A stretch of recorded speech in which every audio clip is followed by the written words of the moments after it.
Hello folks, and how are you?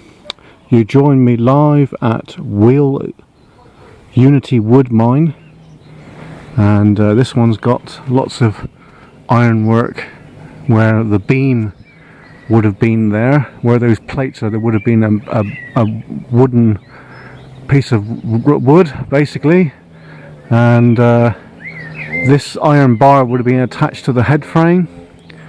Obviously when it was scrapped they just ripped it all off, and I was surprised they left that there because there's quite a bit of weight on some of those flanges up there. So the shaft was down in there, and this was a pumping engine house. This is the plug doorway here, so the floor would have came out to about here roughly, and the condensing rod would have been just to the side here. There's not much left of it now, so we'll just go over here folks, bear with me please. It's a little bit overgrown, as you can imagine. We're in the parish of St Bay. So what we're approaching now, whoops, excuse me.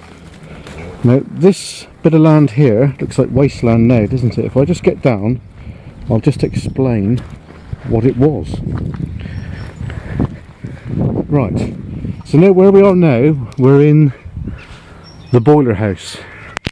That is remains of the boiler house back wall, and you have to use your imagination, but this bit of ground here, there's a slight indentation there, and I think that's where a Cornish boiler was.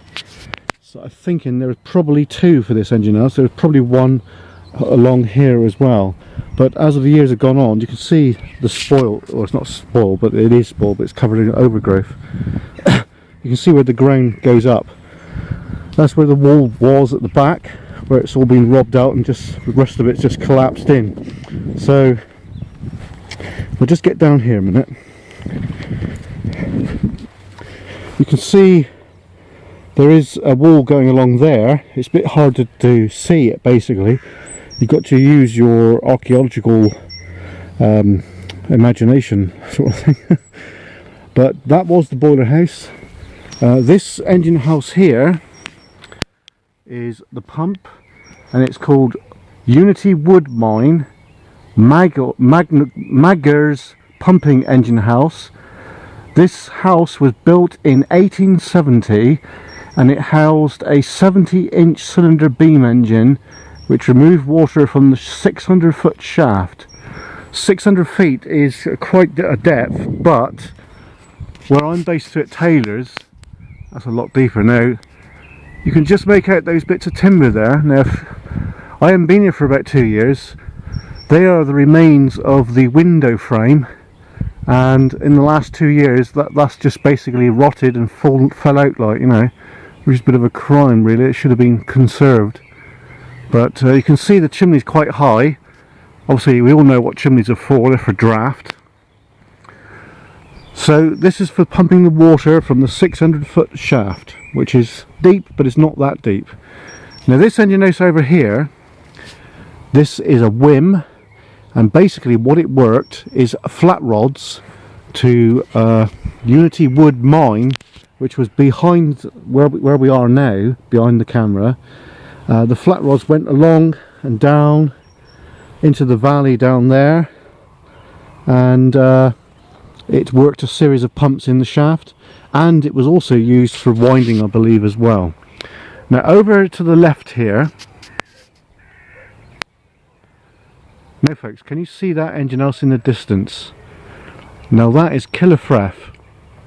Now Killafref is one of the deepest mines in this area, and as you may be aware by looking at it from here, I know we're a fair way away, but that stack is the tallest stack in Cornwall. They raised it because they put some new boilers in, and they basically needed more draft for the boilers, and that's why they raised the stack. Now in the shaft there, all the pumps and pump rods are still actually in the shaft, because we've done a bit of research there, and a group that I'm associated with have done a few explores there as well.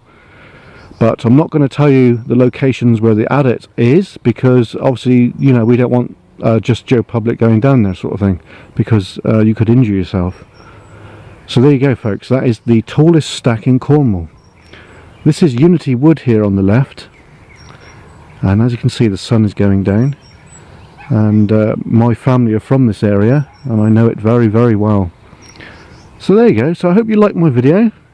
If you liked it, press the like button. Cheers and gone, folks.